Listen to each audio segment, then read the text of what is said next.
మొట్టమొదటిగా గ్రామంలో 90,000 ఓవర్ నిర్మాణం సంబంధించి శిలాఫలకాన్ని ఆలోచించుకోవడం.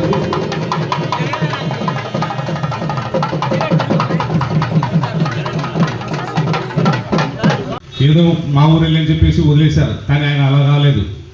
మళ్ళీ పిలుచుకొని 50 లక్షల రూపాయలు మీకు ఇచ్చాను, మరి ఎలా అని చెప్పేసి క్యాంప్ ఆఫీస్కి పిలుచుకున్నారు సార్. ఇది ఆర్డబ్ల్యూఎస్ డిపార్ట్మెంట్ తరఫున టేకప్ చేయాల్సిందే. గౌరవ జిల్లా కలెక్టర్ గారు కూడా మేడం చాలా జెన్యున్గా ఉంటారు, ప్రాంప్ట్గా పనిచేయిస్తారు. వారికి చెక్కు పంపించి మీరు ఇస్తే మనకు ఒక అకౌంటబిలిటీ ఉంటుంది, మన డిపార్ట్మెంట్ ద్వారా టేకప్ చేస్తే బాగుంటుందని చెప్తే వెంబడి వారికి చెక్కు పంపించడం జరిగింది. గౌరవ కలెక్టర్ గారు కూడా మాకు ఇన్ఫార్మ్ చేయడం జరిగింది. ఈ విధంగా వచ్చింది, మనము వారికి ధన్యవాదాలు తెలపాలంటే కూడా వెంబడి ప్రెస్ మీట్ పెట్టి ధన్యవాదాలు తెలిపే కార్యక్రమాన్ని కూడా శ్రీకారం చుట్టాం. అయితే ఇదే గ్రామానికి సంబంధించి ఇంకా ఇక్కడ హై స్కూల్ నుంచి ఇక్కడ ఉన్నటువంటి కాలనీకి అండర్ డ్రైనేజ్ సమస్య ఉందని చెప్పేసి వారి దృష్టికి తీసుకెళ్తే అది కూడా తప్పకుండా పరిష్కారం చేస్తా ఉన్నాడు. అలాగే ఇదే ఓహెచ్ఆర్ ట్యాంక్ ఇంకోటి కూడా అవసరం అవుతుంది సార్. దాదాపు 6,000 నుంచి 7,000 పాపులేషన్ ఉన్నటువంటి గ్రామం ఇది. ఎప్పుడో చిన్న ట్యాంకులు నిర్మించారు కాబట్టి ఖచ్చితంగా దీనికి ఇంకో ట్యాంక్ అదనంగా ఇవ్వాల్సి వస్తుందని చెప్పి కూడా వారికి కోరడం జరిగింది. అంతేకాకుండా ఈరోజు మన ముఖ్యమంత్రి శ్రీ నారా చంద్రబాబు నాయుడు గారు వెనుకబడిపోయినటువంటి గ్రామాలన్నింటినీ కూడా అలాగే సంక్షేమ పథకాలతోని అభివృద్ధితోని 2 సమపాలలో రాష్ట్రాన్ని అభివృద్ధి చేస్తూ ఇవాళ ముందుకు పోవడం జరుగుతుంది. అయితే 3,000 ఉన్నటువంటి పెన్షన్లు 4,000 ఇవ్వడం జరిగింది. అలాగే వికలాంగులకు 3,000 ఉన్నటువంటి పెన్షన్ 6,000, సంక్షేమ పథకాలు అన్నీ కూడా ఇవాళ అందరికీ అందించడం జరుగుతుంది. తల్లికి వందనం.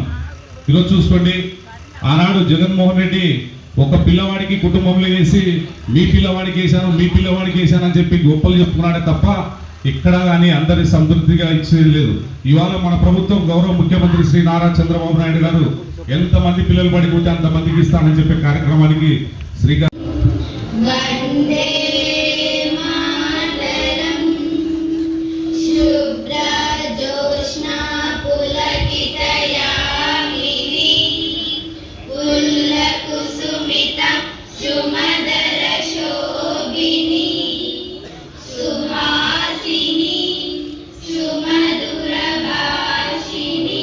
అట్లాగే ఈరోజు ముఖ్య అతిథులుగా వచ్చిన రైల్వే కోడూరు ఎమ్మెల్యే శ్రీధర్ గారికి, అట్లాగే హ్యాండిక్రాఫ్ట్స్ చైర్మన్ ఎంతో పవన్ కళ్యాణ్ గారికి ఎంతో ముఖ్యులు. ఎందుకంటే నేను తిరుపతి ఎలక్షన్ అప్పుడు చూశాను, పవన్ కళ్యాణ్ గారు ఏదైనా పని చెప్పాలంటే హరిప్రసాద్ గారికి చెప్పండి అని అనేవారు. అంత ముఖ్యులైన హరిప్రసాద్ అన్న గారికి, అట్లాగే మన ఎమ్మెల్యే గారికి, కలెక్టర్ గారికి, ఇంకా ఇక్కడ ఈ కార్యక్రమానికి వచ్చేసిన ప్రతి ఒక్కరికి పేరు పేరున నమస్కారాలు తెలియజేసుకుంటూ, కూటమి ప్రభుత్వం వచ్చి సంవత్సరం కాలం అయింది. మరి గత 5 సంవత్సరాలు మనం రాకముందు ఎట్లా ఉండింది మన ఊరు, ఎట్లా ఉండింది మన నియోజకవర్గం మీకు అందరికీ తెలుసు. ఇప్పుడు ఎలా ఉంది?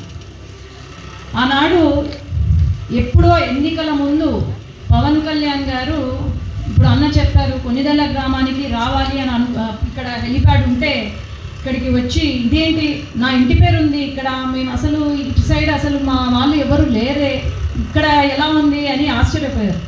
ఆ రోజు ఇదే చెట్టు కింద కూర్చొని ఆయన ఈ గ్రామాన్ని దత్తత తీసుకుంటాను అని చెప్పారు. మొన్న ఆయనంతగా ఆయన గుర్తు చేసుకొని నేను ఆ రోజు కొన్నిదెల గ్రామానికి నేను దత్తత తీసుకుంటాను, లేకపోతే నేను దానికి సహాయం చేస్తాను ఆ గ్రామానికి అని చెప్పి ఆనాడు 50 లక్షల రూపాయలు సొంత నిధులతో మన గ్రామానికి ఇచ్చారు. మరి రాజకీయ నాయకులు అంటే ఇలాంటి నాయకులు కావాలి. ఎప్పుడైనా మనం ఏం దోచుకుందాము, ఏం చేద్దాము, మనకు చేతికి ఎంత వస్తుంది అని ఆలోచన చేసే కన్నా ప్రజా సేవ చేసే నాయకులు మనకు ఎంతో ముఖ్యం. ఎందుకంటే ఒక ఉదాహరణ, మొన్న జగన్మోహన్ రెడ్డి గారు మళ్ళీ కార్యక్రమం పెట్టినప్పుడు అందరికీ తెలుసు కదమ్మా, పాపం ఒక ముసలాయన ఆయన అభిమాని అని చెప్పి చూడ్డానికి వస్తే కారు కింద తొక్కి ఆయన ఇంకా ప్రాణాలతో ఉంటే అతన్ని పక్కన తోసేసి ఆ కారు ముందుకు వెళ్ళడం జరిగింది. చిన్న సైకిల్ మన పైన మన కాలు పైన వెళ్తేనే మనం ఆపుకొని ఏమైంది అని అడుగుతాం. అట్లాంటిది ఒక ముఖ్యమంత్రి హోదాలో ఉన్నవారు అలా చేయడము మరి ఎంత తప్పు. అలాంటి నాయకులు కావాలా? లేకపోతే ఈరోజు ఎక్కడో గ్రామం, రాయలసీమలో ఎక్కడో చిన్న గ్రామమైన కొనిదెల గ్రామానికి 50 లక్షల రూపాయలు శాంక్షన్ చేశారు. ఎన్నో సంవత్సరాలుగా మనం అందరం ఇక్కడ మంచినీటి ఇబ్బంది పడుతున్నాము. కానీ ఆయన గుర్తొచ్చి ఈరోజు కలెక్టర్ గారు కరెక్ట్గా సరైన పనిని శాంక్షన్ చేశారు. మనకు అందరినీ ఆదుకున్నారు. అలాంటి నాయకులు కావాలి. ఈరోజు రాష్ట్రంలో లొకేషన్లో ఉన్నారు.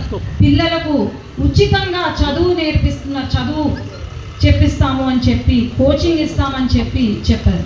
ఇలాంటి నాయకులు మనకు ఎంతో అవసరం. ఈనాడు కొనిదెల గ్రామము మరి రోడ్లు గత 6 సంవత్సరాల క్రితం ఎట్లా ఉండింది? ఒక రోడ్డు లేదు, తాగడానికి నీళ్లు లేవు. అట్లాంటిది ఈరోజు ఎక్కడ చూసినా రోడ్లు. అందరూ మొన్న కొనిదెల గ్రామం ప్రచారానికి వచ్చినప్పుడు, అమ్మ మేము డెలివరీలకు అసలు హాస్పిటల్ పోనవసరం లేదు, ఈ రోడ్ల పైన పోతే మాకు సులభంగా డెలివరీ అయిపోతుంది అని అంది. మీరే ఇక్కడే కూర్చున్న వాళ్ళు ఎవరో. మరి ఇప్పుడు ఎట్లుంది రోడ్డు? ఎట్లుంది అది?